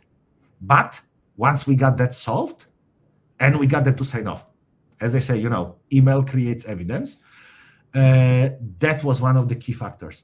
We agreed on the definition, and they knew they needed us. We didn't come in pushing our stuff on them. We're just asking, is there something we can help with? Yes, there is. We're bleeding people left, right, and center. So that was number one factor. And the second, essentially, once we agreed on the definition, what constitutes churn, and how do you want to improve things, and how much do you want to improve things? Say, chop it by whatever, 30% over the 6-month period, pulling numbers out of thin air. The rest was, as my probability teacher at uni used to say, this, ladies and gentlemen, is an elementary problem which is not the same as trivial. And that's more or less how this one worked. Because we knew what they wanted, we agreed on the metric. They were like, okay. We were like, okay, leave the rest to us. When do you want updates? Doom. Okay. What's the format in which you wanted the result delivered? I think we actually ended up with a flat file, bless their hearts. Okay, those were all. That was all stuff we could handle. So to wrap it up, clarity. Get clarity from your business customer, and most importantly, what they say they want, and what they come to you and say they want, and what they really need. It's not like there's a line between those two. There's a Chinese wall with armed guards and big ugly dogs. That's how big the difference is between the two. True. And it's a job to cross it. I fully agree. Like 80% of my clients, maybe even 85, I would say, they were ending up with absolutely different things that they wanted at the very beginning. Yes. Least to say that it was a different technology, different group of technology, and different data that they assumed that we would be using. But the problem was exactly the same. So actually, the problem that they were coming up with, they assumed that they are having the problem. Then we went down and down and down and down to the mud, and then finally we were defining the problem that they actually had, not the level, let me say 0 problem, but actually -10. That was the root problem of all the problems above, right? Agreed. This is when actually a good AI project is done. Yes, so that's totally not a technical problem. No. Your job as a manager, as was mine at the time, it involves literally zero coding. Zero, even not the technology. Yeah. It's figuring out the requirements and what's the number at the end of the day. You need a number that you need to be able to influence. Yeah. Find out what's that number, or what is their pain represented as a number, and how much they want it, shift it in whichever direction is necessary. I would say add also a question, because asking client a question or defining it in the form of a question that they would like to get. So let me give you an example. We want to know, or which client will, like with Konrad's example, will go away, or which client we might lose if we don't do something, or another example, how much we will earn, or another one, what to show to the client if we want him or her to buy or to click, right? So I know that these are like the easiest examples, but actually with businesses, it's a kind of difficult to get it out of them. And once you have this question, then you add this metric that Konrad mentioned. So one number that they care for, the KPI that we will be after, right? So yeah. Okay, good. We have another one from Sylvia. In your opinion, how far close are we to the way of communication presented by Gemini, but exactly as in the video, without prompting, with text and any supplementing, pinning, or helping on the side?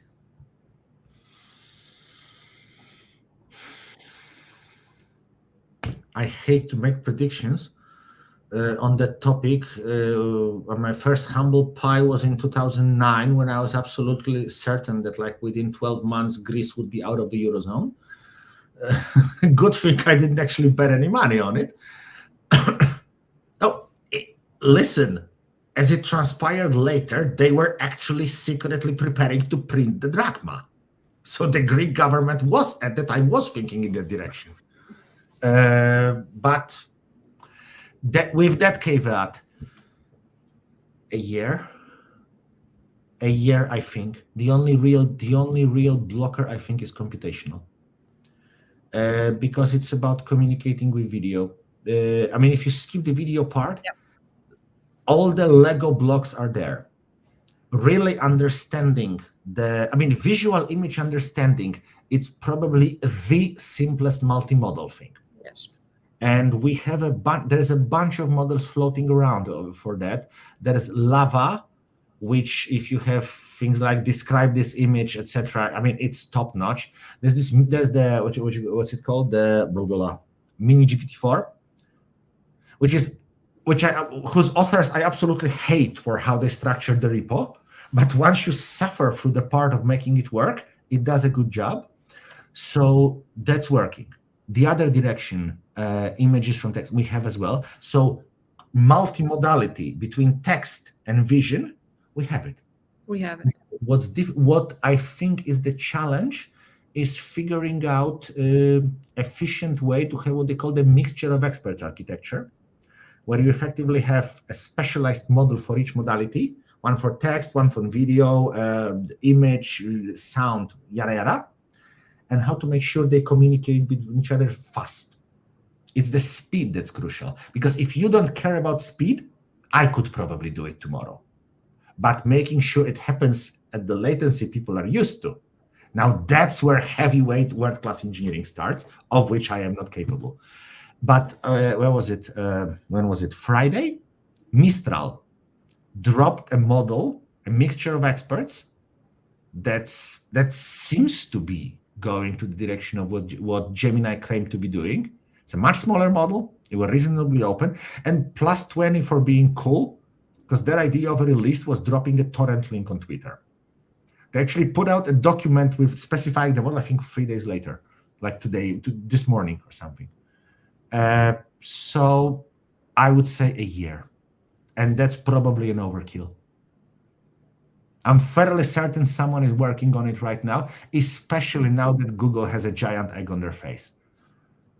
I mean, I find it fascinating how the roles have flipped, if I can comment sideline on that, compared to 15 years ago or 20. Because when I was like fresh out of uni, well, Google was the cool place, and Microsoft was this behemoth and route to extinction. Fast forward 20 years, it's completely the other way around. Like Nadella turned Microsoft around.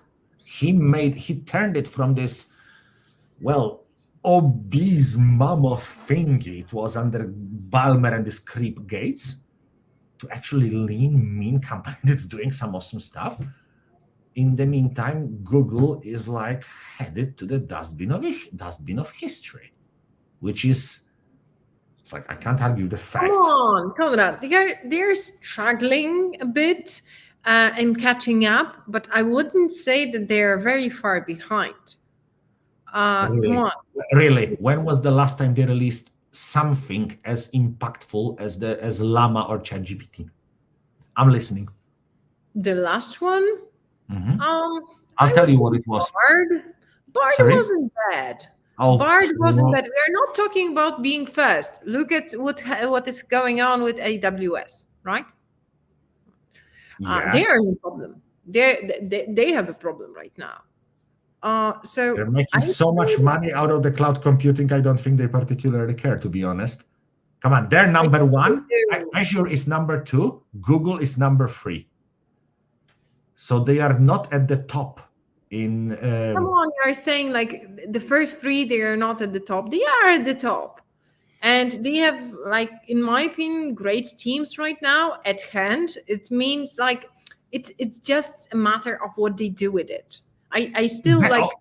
I'm not arguing that they have brilliant people capable of creating awesome stuff. No. Far be it from me to argue against that. No.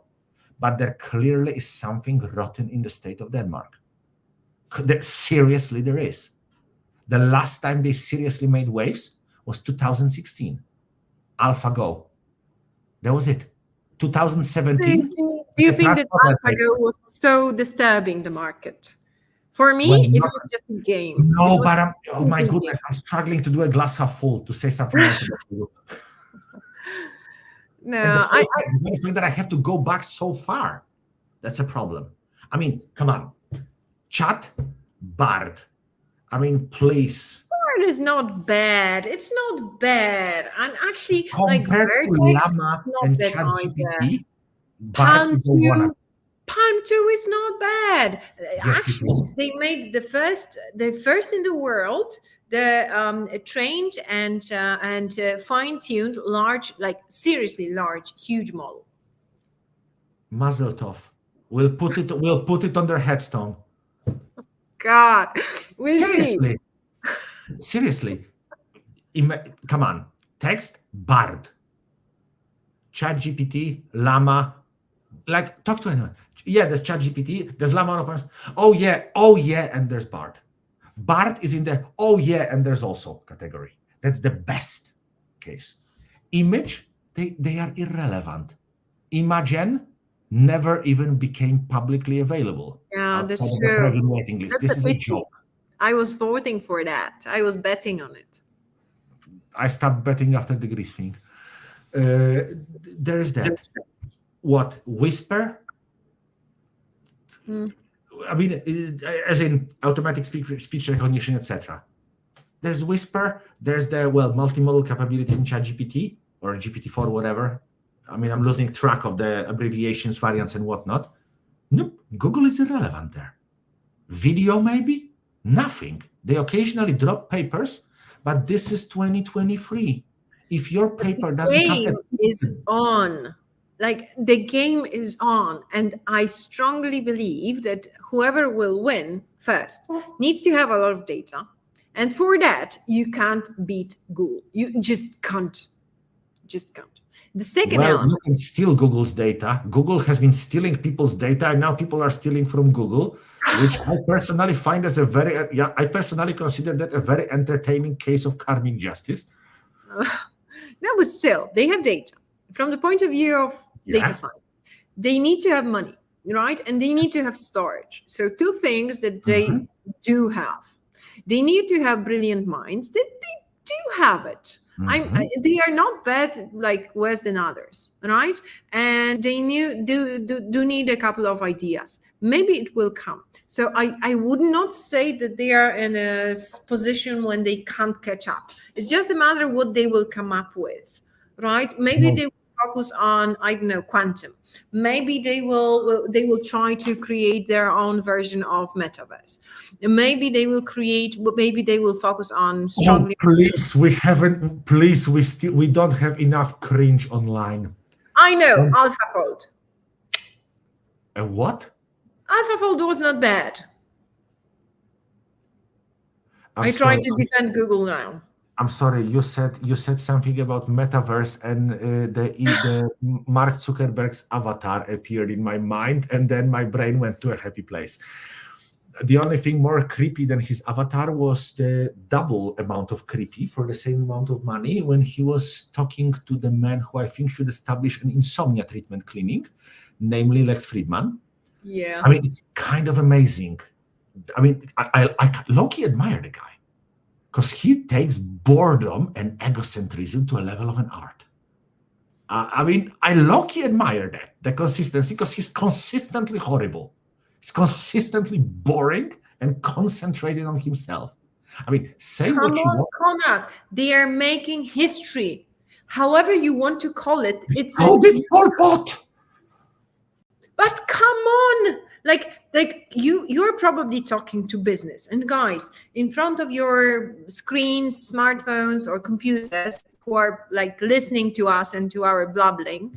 It's like, in the end, it's all about the business, because the business is paying for that and we need to impress them somehow.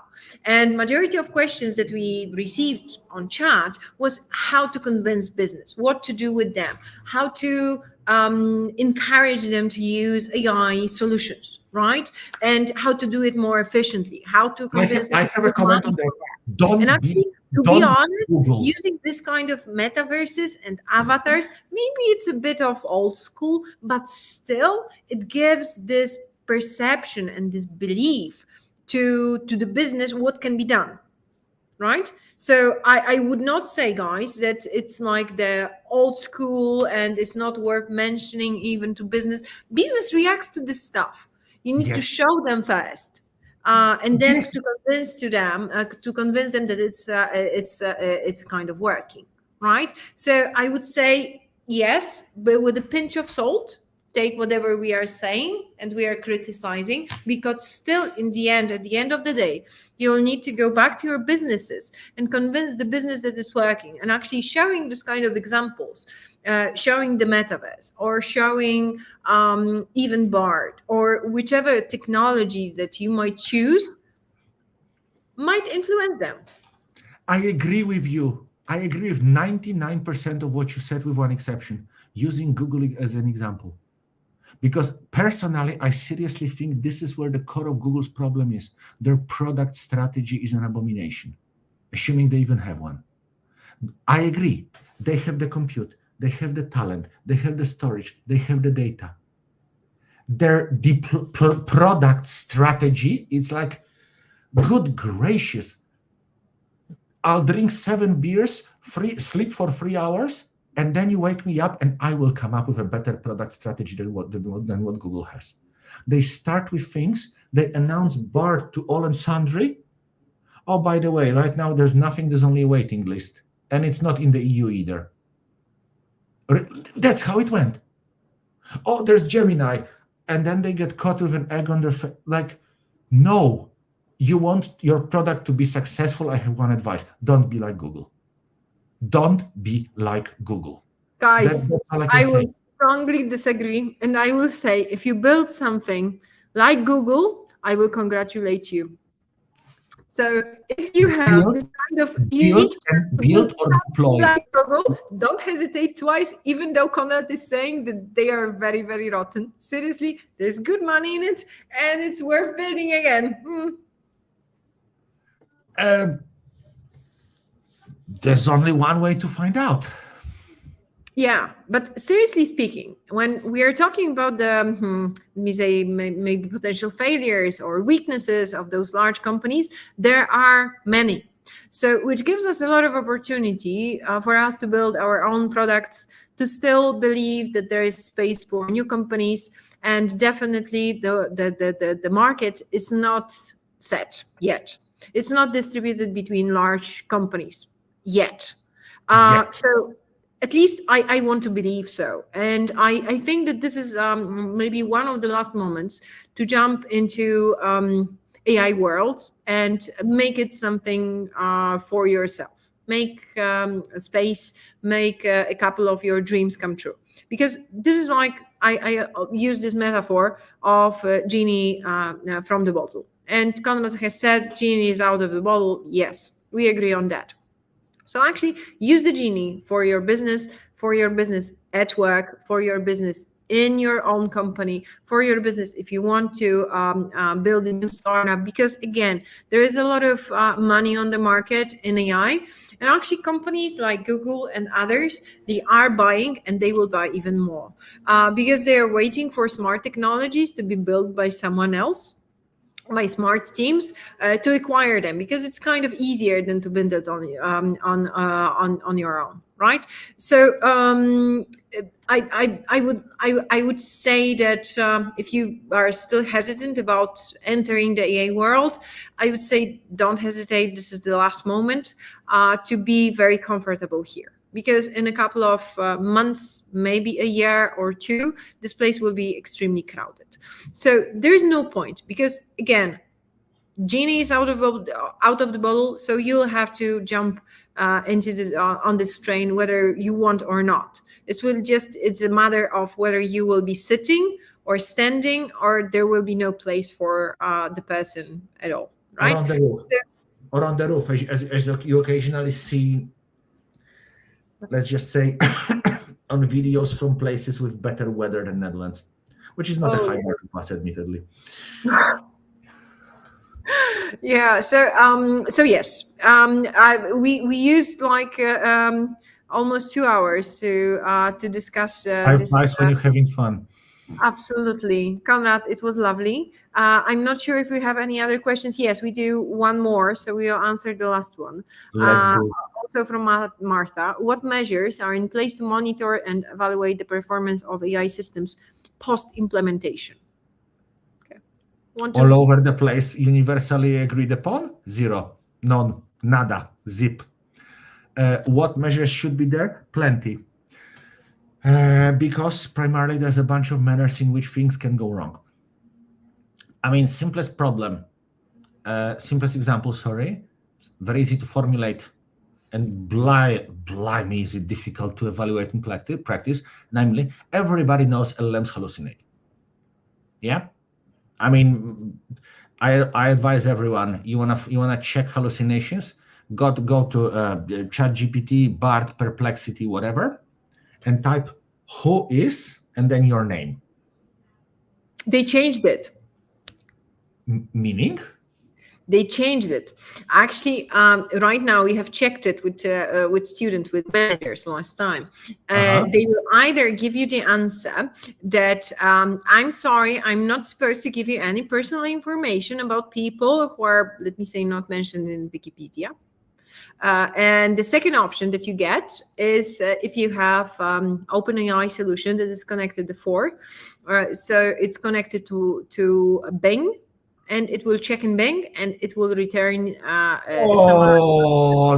is. I'm sorry, this is blocked, but they changed it with the enter like 3 weeks ago after OpenAI conference.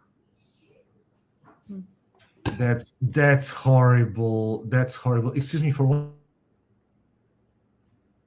Konrad probably went to scream, and he should be back. I do hope so. Did you scream? No, but Okay. I had to deliver a slight message to my children who were a bit operating in the vocal regions I did not approve of at the time. Yes. Okay. I thought that you were so shocked by the information I provided that you went somewhere to scream. No, I'm massively disappointed by the fact, because I still think it was hilarious with bits where Bart was hallucinating about me. I think Bart was my favorite, where it hallucinated that that Konrad Banachewicz is a basketball player. Yes, I was a violin player. Look deep inside yourself, and then look at me and ask yourself what's more likely: you as violin, or me as basketball. I can't sing. I can't play anything. It's not required for violin. Actually, I would be a better basketball player. There were a couple of basketball players in my family. Fair enough. I would be a better violin player than basketball player, but that's not a very hard bar to pass. I suck at basketball. Swimming to shore. There's evaluating hallucinations. How do you do it at scale? In an automatic fashion. Massive problem. How do you make sure that it doesn't end up discriminating against people by accident? So doesn't profile on ethnicity, for instance, while at the same time, as in give you a different answer depending on what ethnicity you are, at the same time, without castrating it completely, which is what they seem to be doing with Bing. So that's, for instance, on the image department, because the level of trigger warnings being activated in Bing is ridiculous. You type in completely innocent stuff, and it gives you, oh, I'm sorry, unsuitable content generated. It's like, listen, I know people can associate things with things, but if you had inappropriate associations with a fast sports car chased on a highway in a cinematic shot, then you have a problem. If that triggers inappropriate things in your mind, you have a problem, seriously. It's not me, it's you. We need metrics for all of that. Yeah. And there are no agreed upon metrics that everyone accepts. There kind of are benchmarks. So that's a step in the right direction, imperfect as it is. Because yes, it's good that everyone evaluates against the same benchmark. So at least even if things are horrible, they are they are horrible on a same scale, like to like. But at the same time, well, that's one step better than everyone overfitting to the same metrics. That's not that good either, because, well, okay, we showed a good performance on reasoning. Yay. That doesn't mean the model is reasoning. It just means it beats this part. It's like IQ as a measure doesn't matter how smart you are. It just shows that you are better than others than solving the standardized tests. And that's kind of what we have with LLM evaluation. So long story short, what measures are in place? Next to none. But the good thing is more and more people are realizing it's a problem. There should be, right? So according to best practices, there should be some measures after you deploy a system. And actually you plan it ahead. So you should do it as one of the last steps. Last but not least, but definitely you should plan for that, because there will be a team who will be taking it into actually they will be maintaining it, right? So they need to know how.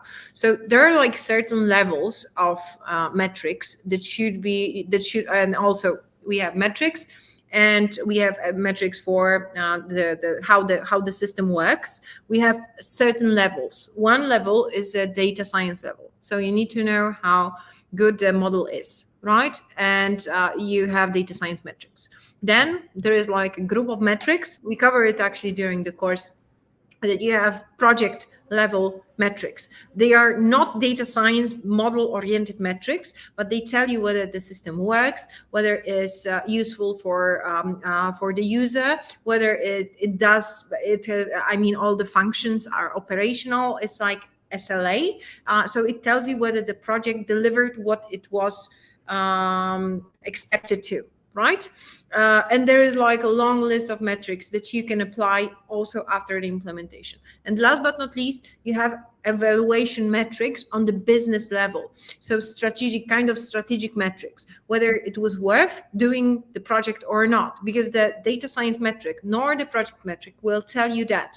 It can be a brilliantly delivered data science project with very high accuracy. However, if the problem was not defined well, right, you will find yourself losing money, and still the problem, the challenge, the business challenge will not be solved positively, right?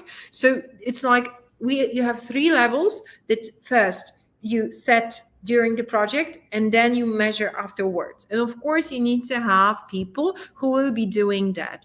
And actually, there is a whole bunch of options here. One option is also the MLOps team, but they will not be doing it for the business. So you need to have an evaluation team or someone set up to check it in certain milestones. But please do remember that the best evaluator of the system are actually users, because they will be using it, right? So you need to create certain processes for them to inform you whether the system works or not, whether it's right or wrong. Because otherwise you can do it automatically. But actually, from my point of view, what works best is to create a pipeline of information that is streamed from the user to you, right? And they tell you whether it works or not, whether it works like completely or sometimes, or how far is it from the truth that should be delivered by the system. So there are like a list of best practices here that should be applied, but I will agree with Konrad on that. They are extremely occasionally applied in real life yet. But I hope working on it once. I'm actually writing a chapter about this very thing these last week, which I hope to push it out. And well, guys, reach out if you're interested. I can park it as an entry on my Substack, and just to give you some pointers in that direction. So if there is interest, please, give a shout to Maria, to myself, or some other way where one of us will notice. Smoke signals is not a very good idea because it's raining. Maybe we can join forces and create something that will be useful for people. Glorious plan for make benefit of success. Yes. Wonderful. Okay, guys, we will be closing for tonight because it's been already 2 hours, and I know that you've been very patient. Thank you for that. Thank you for all the questions. Thank you for being here with us. Of course, we are recording this session, so it will be available later on. I will not be spending additional time to tell you more about the course, but we will just mention the links where you can check the course and you can contact us. Again, remember, there is a discount for the course if you are interested. The course comes in English and it comes in Polish. You can choose between those two languages because the course is exactly the same, but it will be delivered in a different language with a different mode. And of course, everything is delivered online. Already 1,000 happy managers that, most of all, what is most important for us, are creating the safer world of AI. Because we strongly believe that with each and every AI manager that is deciding about how the money should be spent, about the data, how it should be handled, about the ethics that should be implemented, will be implemented or will not be implemented in any AI project, we believe that we are making the world seriously a safer place. Not only for us, not only for our business, but mostly for our families and our children. Because I believe that the world of the future is being created right now. This is the moment of disruption. So however you want to use your best talents, we strongly suggest you use it within AI sector. Because once again, you take your current talents and your experience that you have gathered during the past years, you add AI to that, and please believe us, there is so many space still here for talented people who want to embed themselves in AI and want to become AI experts in their field, because there will be like a field and subfield. We need all the experts in AI for all those subfields. And just adding AI within a couple of weeks, it's surely enough to take the first step. And already by the dozens of examples that I mentioned before, it allows you to jump make a quantum jump in your career, get AI project to manage, take under your jurisdiction and under your umbrella, take the whole AI portfolio of projects, build your own startup, apply for additional grant, and I know the list seriously is quite long for everyone who just wants to say yes. This is the only thing that you need to do. There's like everything else we can help you out. Elephant AI is here first of all to help you on this path, and later on to keep you on it. Right. So after the course, there is still this wonderful community supporting you absolutely for free, and all the educational steps. Like, for example, MBA. With that information, I think I would conclude. Konrad, thank you so much. Would you like to, I don't know, deliver the last message of? Don't be afraid. Walk on, and dirty little secret. Even people like me who've been in this field for 20 years feel overwhelmed at times as well. So don't let it stop you. Don't let it stop you. And in Maria, you got just the right person to, well, guide you on the first, or maybe further more advanced steps of the journey. So absolutely. As a guy said to me when I was haggling for a leather jacket, like 20 plus years ago, when leather jackets was still a thing, I was haggling with a Turkish trader here in Beverwijk, close by, and we're almost converging on a price. And I said to him, like, I need to think for a moment. And then the guy said, more or less with an accent like this: don't think too much. It's bad for your head. Just do it. I cracked, and I paid his price at this point. I love it. The premium on making my day deserves it. Oh God. So that's what I will say. Don't think too much. It's bad for your head. Just do it. By the way, guys, Konrad is also a guest during our course. And he's also a lecturer for the MBA. That's like the next step after the course. So if you enroll, you will have the absolutely wonderful pleasure of hearing more of him. This time maybe less controversial, but definitely about the project and a couple of case studies he's going to cover. So yes. And also like a long line of smart people. Konrad is like one of them.